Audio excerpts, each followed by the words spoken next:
Welcome back to the Health No Filter podcast. My name's Tristan Lowe.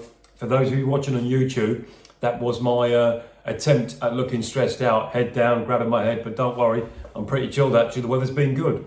Now we're looking at part two of 3 sections where I discuss stress and all of its factors to the best of my ability.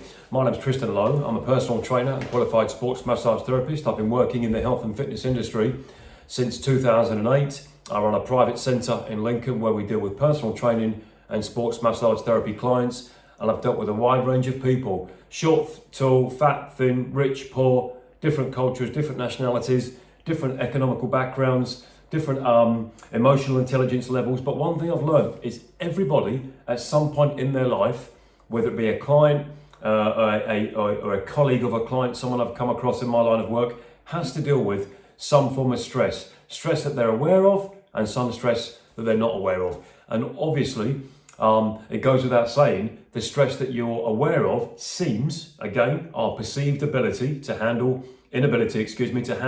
levels of stress. Part 2, let's look at touch on some causes of stress. And here I have my study books. And again, these generally I consider them to be the Bible, but I always cross-reference them with other angles and other ways of looking at different elements of sports and fitness and health and nutrition. All right, causes of stress. Okay, here we go. Number 1, internal. And internal subcategories would be pain, memories, ideas, thwarted ambition, or poor self-image. Section 2, external. Inanimate objects such as spiders, mice, birds, dogs, the world at large, politicians and transport. Number 3, personal levels of stress, our partners, extended families, or financial matters. Number 4, occupational, the boss at work, our colleagues at work, commuting to and from work, and excessive workloads. And finally, 5, personality. Now, section 5, personality, is an interesting one. There's only one subcategory underneath that, and that is type A. So let's look at what's regarded as a type A personality. Now, there'll be an element of fact in here and research as well, but there's different nuances. There's different. It can threshold into other categories as well. But to make it simple, we'll look at the one type they talk about here. A cause of stress. You could be a type A. Demonstrate type A behavioural patterns. Here we go. Persons exhibiting this pattern have been described as having a highly competitive achievement orientation, a constant sense of time urgency, unrelenting drive, hurried and explosive speech patterns, quick motor movements, a vague guilt or uneasiness about relaxing or slowing down, and an aggressive, restless and impatient manner. Well, full transparency, I've experienced all of that myself. I've actually had or demonstrated or been part of all of those things. Never all at the same time. It could be one week, another week, but generally I can talk for myself, and I've got some of those type A stress-inducing personality traits. You may have too. Okay, measures of type A behavior pattern have been found to predict the likelihood and severity of CHD, coronary heart disease. You know, when someone says to you, calm down, don't have a heart attack, there's actually a biological and physiological reason for that. All right, type A's. Okay, someone with a type A personality who's stressed out tends to work long hours under constant deadlines with pressures and overload and specific conditions. They carry work home on evenings and at weekends and show an inability to relax. Often cut out vacations to get back to work on time or before work, before they're due to come back. They will knowingly curtail their own holiday to come back and do more work rather than relax on the beach or swim. Okay, constantly compete with others and themselves, feel frustrated at our work, whether we're the boss, a colleague, an employee, subcontractor. We're irritated by work colleagues and subordinates or insubordinates. We feel misunderstood by our superiors. Now, let's switch from type A to type B. And again, there'll be overlap between type A and type B in the same way there's overlap between body somatotype or body types. You know, you could be mainly one, A or B, but there'll be a threshold of overlapping between each of those. Okay, type B, people that are opposite of type A, they tend to be more relaxed. They suffer from less stress. We can identify someone's personality by administering certain tests as personal trainers. Your doctor, your physician, your psychiatric doctor, your psychiatrist, your personal trainer, your physiotherapist, sports massage therapist. We've all got some form of education and experience on different levels of how to actually identify someone with a type A or type B, and if need be, administer some advice and some protocols as well. Whether or not your client or your patient adheres to it is entirely up to them. It can't be forced on someone. Okay, there are many signs to someone who is considered a type B when they suffer from stress if they're a type B behaviour. Lack of forgiveness, self-abuse, isolation, intolerance, memory loss, confusion, suicidal thoughts, mood swings, anger, anxiety, worry, profuse sweating, ulcers, dizziness, nervous laughter, burst of tears, colds, flu, headaches, insomnia, and boredom. These are all warning signs that someone's suffering from stress. Now, there's quite a lot of things there, and hopefully, except taking away suicidal thoughts, that everybody has at some point done that, whether you're aware of it or you're not. A nervous laughter. I was actually at a business meeting about 5-6 weeks ago, and there was a lot of people there, 90, 100 people there, and there was a young man. I say he was young to me. He would have been late 20s, early 30s at the most, and for the whole 2-hour period, he laughed and giggled like a 6-year-old girl or a 5-year-old boy. This was a grown man who worked in an industry in the city of Lincoln that I live, and he laughed almost uncontrollably at anything.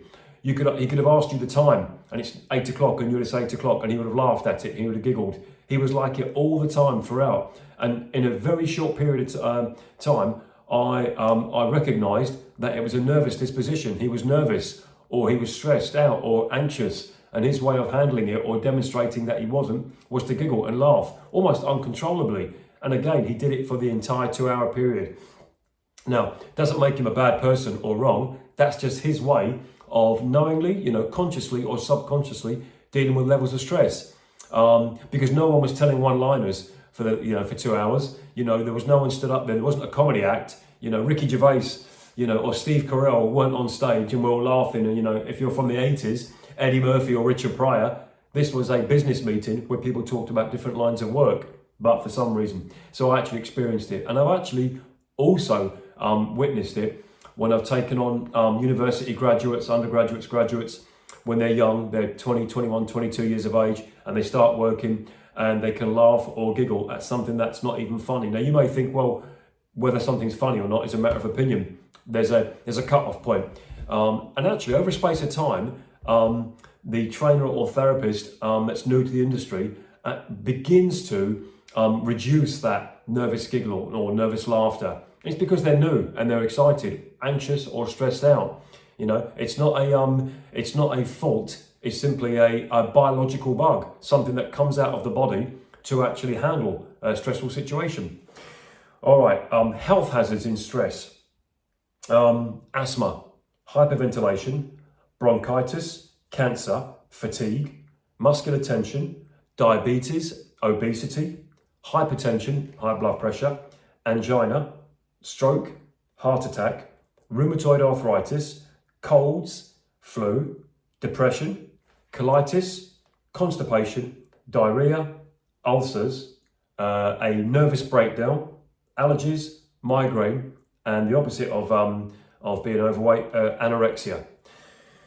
Okay, now again, a lot of categories to look at, the health hazards, the effects and the health hazards of stress. And if you were to play this episode, if you're listening to it or you're watching it on YouTube, don't try to tick off all of those categories. Don't say to yourself, that's me, that's me, that's me, that's me, that. Because it's everyone. Everyone has different levels. You may go through a week, a day, a month, a year without actually knowingly experiencing any of those, or enough to where it makes you ill, or you have a breakdown of some description. All right, it may not be that you show signs of stress. It's very hard to see. You can't see high blood pressure. a brain surgeon, someone who works possibly an eye specialist, optometrist, something like that, they may be able to look to see if there's blood pressure issues by, fluctuation, dilation of the pupil, or those red spots we get behind those spots through straining and what have you. They may be able to actually identify it and diagnose it, but we can't. You can't walk past someone and say that person's stressed. We can walk past someone in the street and say that person's got a broken leg, if they've got a leg in a plaster cast and they're on crutches, or that person's body will be inflamed and high levels of visceral fat and body fat if they're grossly overweight. You don't have to be a scientist to figure that out. But stress is hard to see. We shouldn't actually diagnose or prescribe help, assistance or advice when it comes to stress if we've never actually worked in the field. You can say to someone, look, chill out, calm down, you're stressed out, go and take a bath, go swimming, go and lift weights, go and book a holiday. That's it. That's about as far as we could do. What you shouldn't do is administer pharmaceuticals that you've got from your GP or your pharmacist. That is for them to do with their patient or their client. A psychologist doesn't prescribe medication. A psychiatric doctor or a psychiatric nurse, can do. There's different levels of how to handle it. Okay, now I'm going to look at this next one here at the bottom of the page, highlighted in yellow. Techniques. This is something that I think everybody would like to learn or administer. Stress management techniques. Far too frequently, people turn to easy yet ineffective and often dangerous methods of coping with stress. I talked about them in the previous episode. I'm just going to dial back into it again. Smoking, alcohol, caffeine, undereating, overeating, aggression or displaced anger, overworking, underworking, and your pharmaceuticals or your drugs, antidepressants or sleeping tablets. A recent report came out in 2024, and it was the numbers that were broadcast across North America. I'm not sure if it was Canada, but certainly the USA. And it said that up to 75%, could have been 74, could have been 76, let's say the majority of antidepressants that are prescribed by doctors, pharmacists, GPs, and psychiatric doctors were to women across the USA. That is an alarming statistic. How true it is remains to be seen, but it's a statistic that is now made public. You can go on the internet and research it. I would say that if you are going to do it, always look at the source of information. Yeah. If it said, the article read that the stress levels in America are being reduced by SSRIs or antidepressants or drugs, pharmaceuticals, just make sure that article isn't funded or backed or written by someone working in the pharmaceutical industry or in the narcotics or soft narcotics or illegal drugs. Yeah, always look at the source. Try to go for I wouldn't go for a complete liberal, and I wouldn't go for a complete non-liberal, for want of a better word. Try and find science books. Don't always spend your time on Google. Read books about it as well. Now, we have got final word today. We're on 13 and a half minutes. I'm going to try and wrap this up in a quarter of an hour. Again, this is section 2 of 3 sections on stress. Coping with stress. There are many effective ways of dealing with stress. Here we go. Title, then subtitles. Improving coping ability. Keep track of life events. Organize and prioritize. Learn to say no. Set goals. Improve time management and learn to delegate. Avoid perfectionism. Seek help.